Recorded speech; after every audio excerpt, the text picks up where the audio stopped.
Bila shaka mtazamaji, jina langu naitwa Malenga Lugo na hii ni Malenga Lugo TV. Mtazamaji, nimeweza kutembelea eneo la Tezo Ward, maeneo ya Majaoni, ambapo leo ni siku ya vijana. Kama unavyomwona, huyu ni kijana mchapakazi kabisa, anajulikana kama Joseph Kalama, ambapo ameweza kusaidia vijana wengi, ameweza kusimama na vijana wengi wa Tezo Ward, na pia vile vile ni mwakilishi wa vijana Tezo Ward kupitia shirika la Shofco, na vile vile pia ni program officer wa Vihendo Community Based Organization, yani VCBO.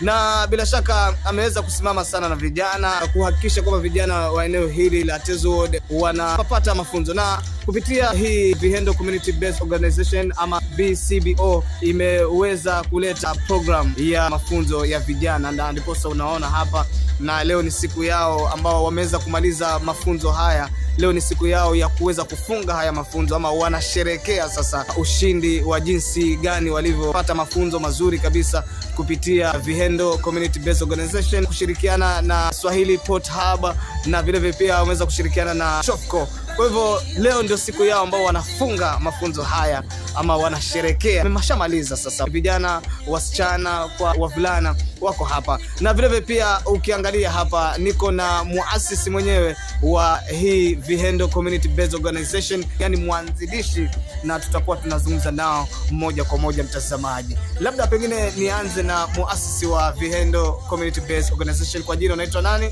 Naitwa Bwana Peter Angore. Hebu tuambie leo ni siku gani? Leo kwa hakika ni siku ya kuweza kusherekea kufuzu kwa vijana maeneo haya ya Tezo ambao walikuja hapa wakapata mafundisho ya miezi mitatu tukishirikiana na watu wa Swahili Port Hub, ambapo walikuwa wanafundishwa juu ya mambo mbalimbali ambayo itawasaidia katika hali zao kama vijana kuweza kuboresha hali yao ya maisha. Kwa hivyo leo tunahitimisha siku hiyo na tumeona kama tuitane tuweze kuja kufanya sherehe kidogo kwamba tukaweze kufunga rasmi mafundisho haya ya miezi mitatu. Vihendo CBO inafanya mambo ya jamii. Hii CBO tuliweza kusajili tarehe 13 mwezi wa Mei mwaka jana 2025, na tunafanya mambo mengi ambayo ni ya kuweza kusaidia jamii hapa. Hasa kwa sasa hivi ninavyozungumza, tunafanya mambo ya elimu ya financial literacy kwa makundi ya kina mama na vijana, kuwainua kiuchumi, kuweza kuwafundisha mambo mbalimbali. Pia kuna mipango ambayo pia tunasaidia hata watoto wa shule. Tunapeana food program katika Baraka Academy, ambao pia tumewasaidia wanafunzi pale ambao wanakuja shuleni, lakini mara nyingi wanakuja shuleni wakiwa hawajapata hata kiamsha kinywa. Tukaona kwamba ni vyema kuweza kuwapatia unga wa kupika uji ili wakati wanapokuja shule waweze kupata kukaa katika shule wakiwa katika hali nzuri. Hiyo pia tunafanya programu hiyo. Pia kuna programu hii ambayo pia tumeweza kusaidia hata na wazee. Kuna wazee ambao labda tumeona kwamba katika maeneo yetu hawajiwezi, wanatoka jamii ambazo zina shida, na kwa sababu ni wazee tumeona kwamba tuweze kuwasaidia katika hali ya kuwapatia chakula kidogo, na pia kuweza kuzungumza nao kuhusu mambo ya afya bora na kuweza kubaki na watu wameweza kupokea vipi eneo hili la Majaoni. Kwa hakika hapa ninapozungumza ni mahali ambapo sasa pamekuwa pamejulikana sana. Hapa ndio maeneo ya ofisi ya Vihendo, na kila Jumanne kunakuwa na program za makundi yanakuja hapa ya kina mama na vijana kuweza kuwafundisha. Kwa hivyo imepokelewa kwa hali nzuri, watu wameona kwamba wanapata faida kwa mafundisho mbalimbali. Sasa hivi ninavyozungumza tumeshirikiana na watu wa aina mbalimbali. Kwa mfano hiyo Swahili Port Hub wanakuja hapa kila Jumanne na Ijumaa kuja kufundisha vijana wetu. Pia kuna watu wa Shofco wanakuja mara moja kwa mwezi. Kuna wale tunaita hand in hand, pia hiyo na shirika ambalo pia linakuja hapa mara 2 kwa mwezi kufundisha jamii ya maeneo haya. Kwa hivyo wamelipokea kwa hali nzuri, na naamini kwamba litasaidia kuboresha maisha yao. Na tukija kwenye sherehe ya leo, labda unaizungumzaje? Sherehe ya leo mimi na hakika nafurahi sana kwa sababu ni kilele cha mafundisho ambayo yalimekuwa hapa kwa muda miezi mitatu kwa hawa vijana. Unaona vijana wametuzunguka hapa, wanafurahikia kwamba hakika itawasaidia. Kilichobakia kuna shirika moja linaloitwa E for Impact, ambalo hilo litakuja sasa kuweza kuwasaidia hawa kuwaweze sasa kuweza ile miradi ambayo walikuwa wanataka kuifanya, kama ni skills ambazo wanataka kufundishwa nazo, pia hizo watakuja kuelezwa na kusaidika ili waweze kuendelea kupata kuboreka katika hali zao. Kwa hivyo leo tunafurahi sana kwamba tunahitimisha masomo haya ya miezi mitatu. Kwa hakika masomo ambayo yalikuwa yanafanywa kwanza sasa ni watu waweze kujitambua wenyewe. Unajua mara nyingi vijana wanapokaa pamoja ama wanakaa mbalimbali kule makwao, hawezi mtu kujitambua kwamba labda ana ujuzi gani anaweza kutumia, ama labda angekuwa akielezwa kidogo angeweza kufunguka kiasi gani ili akaweza kuwa na nafasi ya kuweza kusema hili ndio nalitaka, hili silitaki na hili. Kwa hivyo ilikuwa mafundisho ya pamoja kuweza kuwaleta waweze kujifungua na kujitambua talanta zao mbalimbali. Asante sana, shukrani sana. Bila shaka panamona kijana mtanashati. Anambie ujambo. Salama sana. Kwema kabisa? Kwema kabisa. Niona uko na furaha. Kabisa. Niambie leo ni siku gani? Leo ni siku ya furaha ambapo tunashukuru Mungu kwa sababu tulipokea shirika moja la kijamii ambalo ni Swahili Port Hub Foundation, likakuja hapa likashirikiana na shirika lingine la kijamii Vihendo CBO kuhakikisha kwamba vijana wanapata mwelekeo ili waweze kujitegemea katika maisha yao. Wakati nilipochaguliwa nilikuwa niko na manifesto ambayo kufikia sasa niongoza katika kufanya kazi yangu. Kwanza kabisa ninataka vijana waweze kujitambua, badala ya kuwa watafutaji wa kazi waweze kuwa waundaji wa kazi, waweze kujitegemea katika maisha yao. Kama kiongozi wa vijana wa Tezo, labda una malengo gani kwa vijana ama kwa jamii hii? Asante sana. Kwanza nilikuja nikaketi nikawaza, nikaona kwamba vijana hapa katika kata hii ya Tezo wanapitia changamoto, na ninapowa engage, tunapozungumza unakuta ya kwamba wanasema ajira ndio shida na ajira ndio ambayo inawapatia katika hali ya msongo wa mawazo. Kwa hivyo kufikia sasa ninajaribu kuangalia mbinu badala ili hawa vijana waweze kufanya nini, kusaidika. Naweza kuangalia mashirika tofauti tofauti ambapo moja ni Swahili Port nikalipata likakuja hapa, nikaangalia mashirika lingine ambalo linajiita ENAF, linafadhili ufadhili wa samaki ambalo linataka makundi ya vijana, na tayari sasa mimi kama mwakilishi wa vijana nimehakikisha kwamba vijana katika kata hii ya Tezo wanatengeneza vikundi ambavyo vikundi vile nataka waweze kupata karatasi ili waweze kuwa na vibali. Watakapokuwa na vibali ndio pale sasa shirika lile la ENAF litakuja liweze kuwafadhili makundi ya vijana na mradi wa samaki. Sasa sisi kama Vihendo CBO pamoja na Shofco tunahakikisha kwamba vijana wanakuwa na maadili mema katika jamii. Hilo ni la kwanza. Pili, tunawahamasisha kuhusu mambo ya maisha endelevu katika jamii zetu. Vile vile pia tunawahamasisha vijana waweze kuepukana na visa mbalimbali vya jamii, hususan kutumika vibaya wakati wa upigaji wa kura. Vile vile pia tunawahamasisha vijana waweze kuelewa miradi ya jamii ni gani, na je, endapo mradi haujakamilika ni jinsi gani wanaweza kuja pamoja vijana ili kutetea jamii kupitia sauti moja, lengo moja la vijana katika kata hii ya Tezo. Mimi nitasema ya kwamba kitu ambacho tunazingatia ni ile furaha ya kwamba tulipata mafunzo kama vijana, tulishafika kuelewa kuandika hata CV, tumejua pia wakati wa kwenda interview tunastahili tuwe namna gani.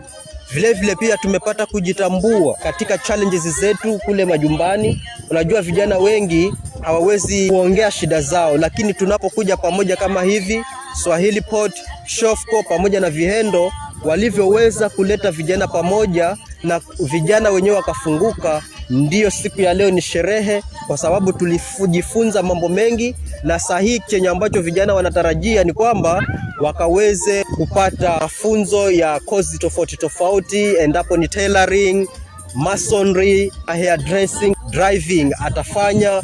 Wakati huu ni wakati ambapo kama kijana alikuwa anatamani kufanya biashara, Swahili Port ilikuja ili kumfanya kijana aweze kuwa na maisha endelevu. Kile ambacho atakuwa anatamani kama ni biashara, atasema ni biashara gani anataka kufunguliwa, aweze kufunguliwa ili aweze kujikimu katika maisha yake. Mimi nitasema kwamba Vihendo hatuwezi peke yetu, lakini tukipata wale wengine, tukikuja tukishirikiana, jamii nzima itakuwa na mwelekeo mzuri zaidi. Na kama tulivyozingatia ni kwamba katika sherehe hii tumeweza kuandaa chakula ambao ni pilau, tuweze kusherekea kwa pamoja. Na katika sherehe hii ni dhahiri tosha kwamba upendo upo. Vijana wa Tezo wamejitokeza na wako tayari kufanya mabadiliko ili tuweze kuwa na maisha endelevu na jamii nzima iweze kuwa na amani. Asante sana, shukrani sana. Labda pengine tuje kwa kijana hapa. Nataka kusikia sauti ya kijana. Jina unaitwa nani? Kwa majina anaitwa Zuena. Kwa hii miezi mitatu mimi nitasema imetutengeneza, kwa sababu kuna mambo mengi ambayo tulikuwa hatujui, lakini kupitia Swahili Port imetufungua. Labda malengo yako ni gani baadaye? Malengo ni kufika mbali, malengo ni kukua na kuweza kujisaidia katika maisha. Yeah. Labda tuseme umepata kakitu. Kakitu nimepata ndio ndani ya miezi mitatu, huko kunavyo venye. Hebu tuambie kitu kimoja ambacho umeweza kujifunza, chochote kile. Nimejitambua. Unajua kuna vitu vingine ilikuwa mtu haujui katika maisha venye yanaenda. Yaani unaona tu kila siku ni poa, lakini hakika sio hivyo. Umejitambua sasa. Baada hapa kula pilau. Kila kitu shwari. Kutoka hapa utakuwa uko fit. Amina. Asante sana. Mwingine aweze kuja hapa. Naam. Na muona pia kakangu pale. Jina unaitwa nani? Naitwa Jeremia Baya. Hebu tuambie kutokana na hii miezi mitatu ya training umepata kitu? Nimepata chochote kitu. Nimepata kujitambua mwanzo. Alafu kidogo saikolojia kidogo naona imepanda kwa sababu zamani nilikuwa unafikiria sawa tuseme kama kambe kila kitu ni kawaida katika maisha, yani ni kitu yani penye ambapo unapitia changamoto lakini sawa tu unasema acha nisukume tu hivyo, lakini kwa sasa kidogo naona mambo yameanza kubadilika. Kwa sasa yuko chonjo. Asante sana. Kijana mwingine. Naam, assalamu alaykum. Wa alaykum salaam wa rahmatullahi. Alhamdulillah. Haya, kwa jina unaitwa nani? Kwa majina yangu mimi naitwa Nasra Deri. Mimi ni mkazi wa hapa Tezo. Mimi ni kijana. Tuambie umepata kitu kutokana na haya mafunzo ya miezi mitatu? Ndio. Umejifunza kitu? Kabisa.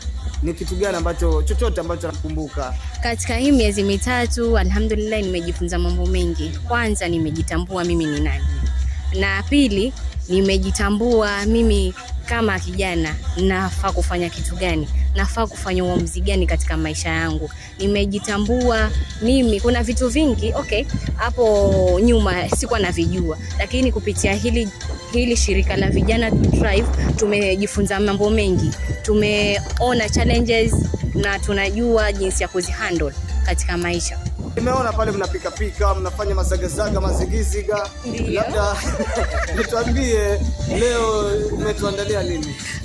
Leo ni ile siku ambayo tulikuwa tunaitarajia kwa hamu na ndo hii sasa. Pale tuko na chakula, tumepika wali, si wali tu, ni pilau. Hii pilau imetuleta pamoja na siku tuleta pamoja pia. Yaani hii pilau imepikwa kwa sababu tumemaliza station zetu. Na bado tunatarajia kuendelea mbele, si kumaliza tu hapa. Ile mafunzo ya miezi mitatu alhamdulillah tumepata, lakini kuna zaidi ambayo tunatarajia mbeleni. Asante sana, shukrani sana dadangu. Majina unaitwa nani?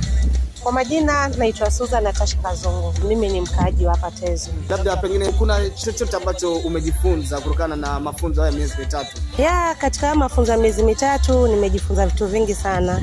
Ya kwanza nimejifunza kujitambua mimi kama kijana. Ya pili imenifanya nimegain ile confidence. Kwa sababu mara kwanza mimi nilikuwa ni mtu mwoga hivi, lakini at least sasa hii naweza simama hata mbele za watu na nikajieleza vizuri. Ya pili, mimi nilikuwa sijui kuandika CV, lakini kupitia hii shirika ya Vijana to Thrive ikishirikiana na hii ya VCBO, at least sasa nimekuwa kijana mwenye ambaye najielewa, najua kuandika CV. Nilikuwa sijui hata ukiingia kwa room ya interview nafaa kwa vipi, lakini so far sasa mambo ni fresh kabisa. Ni bam kabisa. Labda unawaambiaje vijana wenzako wale ambao kwamba hawajapata fursa hii? Vijana wenzangu mlioko huko nje, mkisikia mashirika kama haya yanahitaji vijana, mjitolee kwa wengi, mje mjifunze, kwa sababu huku nje mambo ni mengi na sana sisi vijana huwa tunakosa ule mwelekeo, tunakosa ile confidence ya kujitambua sisi kama sisi. So vijana wenzangu mlioko huko nje, mkisikia mashirika kama haya yamejitolea na mnafunzwa, mjitolee kwa wingi, mje mjifunze zaidi na zaidi, ili pia nyinyi nanyi muweze kunufaika katika maisha. Asante sana, shukrani Saraja. Acha turudi kwa mzee wetu tena, mwanzilishi ama muasisi wa Vihendo Community Based Organization VCBO. Mimi kwa hakika leo nikiwa hapa nataka kushukuru sana kwa sherehe hii ambayo tunakuwa nayo leo ya kuweza kuhitimisha mafundisho haya. Langu ni kwamba wale vijana ambao waliweza kushughulika na kuweza kuja kupata mafundisho hapa, nataka kuwashukuru kwa sababu sisi kama Vihendo tumejitolea kabisa kuweza kuleta mashirika hapa kuja kufundisha watu mbalimbali. Kwa hivyo wanapokuwa na utayari wa kuja kusikia hapa, kila Jumanne wanakuja na kila Ijumaa mara 2 kwa wiki kwa muda miezi mitatu, ni jambo kubwa ambalo hawa wamejitoa, na naamini kwamba litaweza kuwasaidia. Langu ni kwamba wale ambao labda hawakuweza kupata kubahatika kuja katika mafundisho haya, bado nafasi ziko. Tuko na wafadhili wengi ambao wanataka kufundisha vijana. Kwa hivyo tukiwaita waweze kuja kusikiza mafundisho, kuja kusikiza mawaidha, na yataweza kuwasaidia. La mwisho ni kwamba pia tunahitaji hata ufadhili zaidi. Maana kama Vihendo program zetu ni nyingi, lakini bila kuwa na fedha za kutosha kufanya mambo hayo yote hatuwezi kufaulu. Kwa hivyo ufadhili unahitajika. Yote yule ambaye kule nje, kama ni mfadhili, mtu binafsi ama shirika lolote lile, tunawakaribisha waweze kujiunga na sisi hapa na tuweze kusaidiana. Sisi hapa Vihendo tuko hapa Majaoni Trading Center, karibu na shule ya primary ama shule ya msingi ya Majaoni. Karibu kabisa hapa. Ukifika hapa madukani utatupata katika nyumba hapa inaitwa Kitumana Trading Center. Hapo ndio ofisi yetu iko hapo, na tunaweza kuwasiliana wakati wote. Nambari ya simu ni 0713576462, 0713576462. Slogan hii tunasema ni upendo wa jamii kupitia vitendo. Upendo wa jamii kupitia vitendo. Na hata atakaye pia labda kutupatia msaada, tunakuwa na paybill yetu hapa Vihendo, paybill 247247, account number 200,496. Itarudia paybill 247247, account number 200,496. Ukiweka pale chochote kile kinaweza kutusaidia kama Vihendo CBO.